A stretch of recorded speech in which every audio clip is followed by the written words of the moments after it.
Ndabasuje kuri Flow Kitchen and Creative mugira amahoro mumeze neza.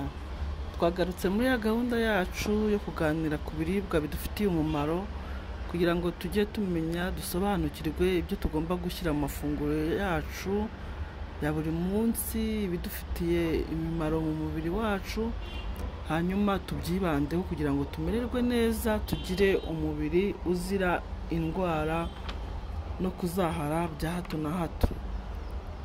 Uyu munsi rero mu kiribwa cyacu nazanye umuneke. Umuneke ni ikiribwa cyangwa se n'urubuto ruboneka ahantu hose. Kubona umuntu uvuga ko atazi umuneke biragoye. Twese tuzi umuneke, abenshi bakuze bayirya, ni ibiryo tugaburira abana cyane. Ariko se umuneke tuwurya tuzi icyo tumariye, udufasha iki, twawurya gute, twawurya kangahe, twarya ingana iki?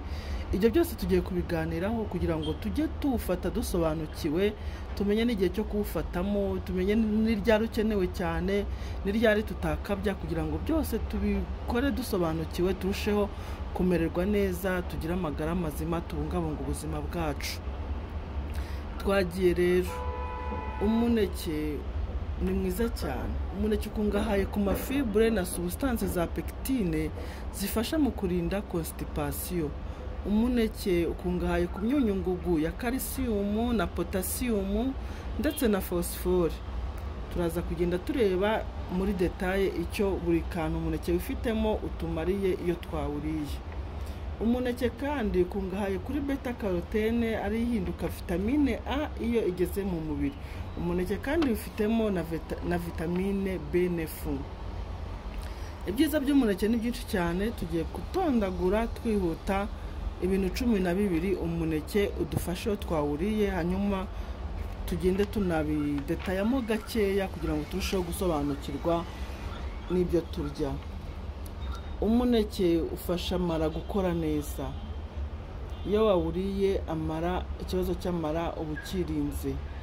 Umuneke urinda umubyibuho ukabije, ukagabanya ibiro.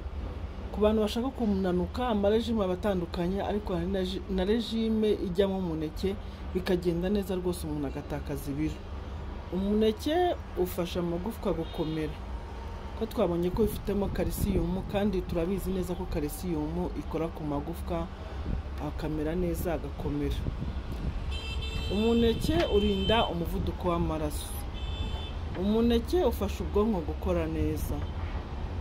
Umuneke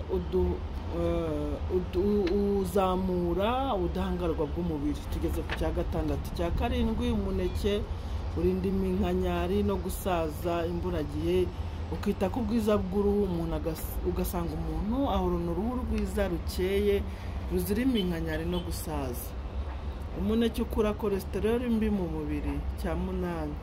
Tugeze ku cya 9, umuneke urinda kurwara kanseri ya koro. Koro ni ka gace gahera kumara, kuko twabonye ko umuneke ufasha n'amara gukora neza, na kanseri ya koro ntushobora kuyirwara igihe ufata umuneke mu buryo bwiza.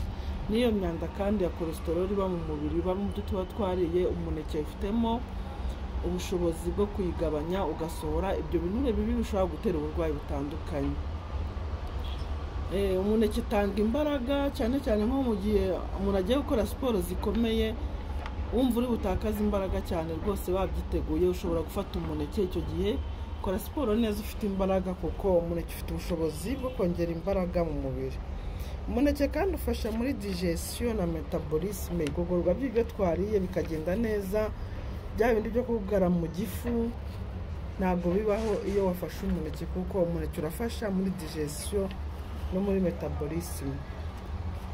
Umuneke rero murumva ko ari mwiza cyane, wawufashe rwose hari ibintu byinshi uduha mu mubiri. Umuneke wiganjemo vitamine C izwiho kuzamura ubudahangarwa bw'umubiri, twari twanabibonye. Ukita ku buzima bwiza bw'uruhu, ugakomeza amagufwa, ukagira amenyo meza kandi yakomeye adafite uburwayi.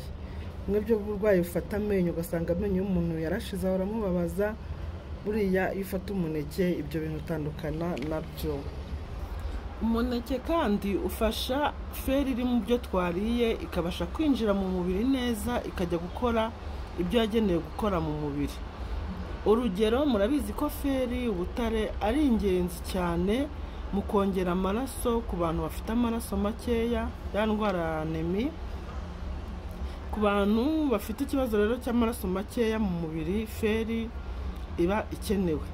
Feri kandi ikenerwa cyane cyane ku bagore batwite, nabo baba bakeneye feri mu mubiri wabo. Rero iyo umuntu yariye ibiryo birimo feri, igihe ayikeneye nyine, tumaze kubona abantu baba bakeneye feri cyane. Ushobora kuba uri umudamu utwite ukaba ukeneye feri, umwana ufite amaraso make cyangwa se umuntu mukuru, bose baba bakeneye feri. Rero iyo wariye ibiryo birimo feri nka za epinari, ibishyimbo, beterave, inyama y'umwijima n'ibindi, biba bisaba ko ufata umuneke kugira ngo ya feri wariye yinjire mu mubiri neza. Ibyo twariye rero birimo feri biba bikeneye ko ufata umuneke nyuma kugira ngo ya feri ibashe kwinjira mu mubiri neza kandi mu buryo bwihuse, dore ko umuntu aba yabifashe nyine iyo feri akeneye kuyibona mu mubiri we. Umuneke ukungahaye ku myunyungugu itandukanye, bityo ukaba bifitemo ubushobozi bwo kuvura no kurinda stress. Uwawuriye yumva ari gutekereza neza, ari kuyobora intekerezo ze neza, akumva atajagaraye. Umuneke urinda ukanarwanya umuvuduko w'amaraso, twari twabibonye. Umuneke urinda anemi, ya ndwara yo kugira amaraso makeya.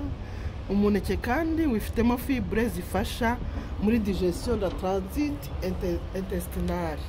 Bivuze ko iyo ufata umuneke uba udashobora kugira ikibazo cya constipation, kuko amara yawe abakora neza. Ibyo wariye bidakenewe mu mubiri bigasohoka neza nta kibazo rwose.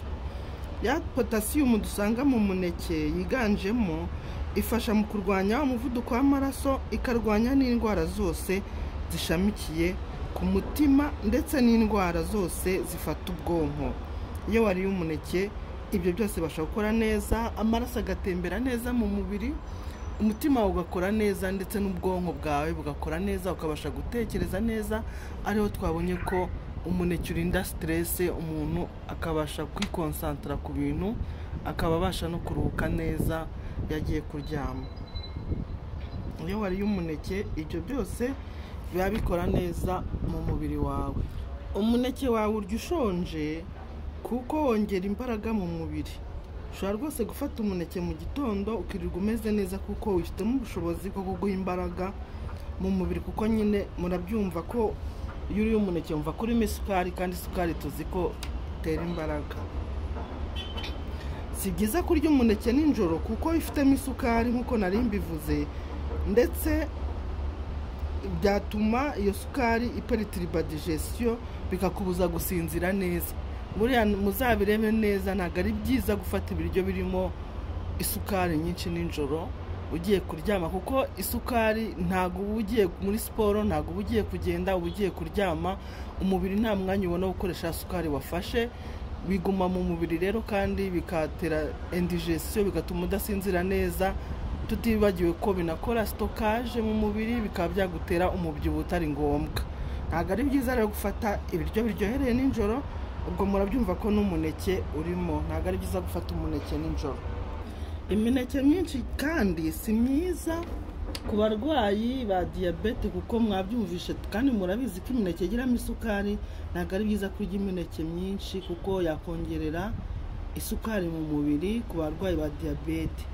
Si na byiza kuyifata ku barwayi b'umutima, kuko ya potassium twabonye umuneke wigiramo ntabwo ari byiza ibaye nyinshi ku mutima, kugira ngo ikurinde indwara z'umutima, ahubwo ibaye nyinshi zakwiyongera. Rero ibintu byose nubwo ari byiza, si ngombwa gukabya. Umuneke umwe ku munsi urahagije. Wawuriye rwose ukawurya buri munsi umwe wonyine, ibyo ukeneye byose wabibona kandi byaba bihagije mu mubiri wawe, si ngombwa gukabya. Rero ikiribwa cy'umuneke cyangwa se urubuto rw'umuneke nabategurira umunsi nibyo tubashe kuganiraho. Tuzakomeza. Ufite n'ikindi kibazo wambaza nkagusobanurira, ndahari ku bwanyu kugira ngo dukomeze tuganire, turushaho kwiyubakira amagara mazima, amagara azira indwara. Mwakoze. Ciao ciao.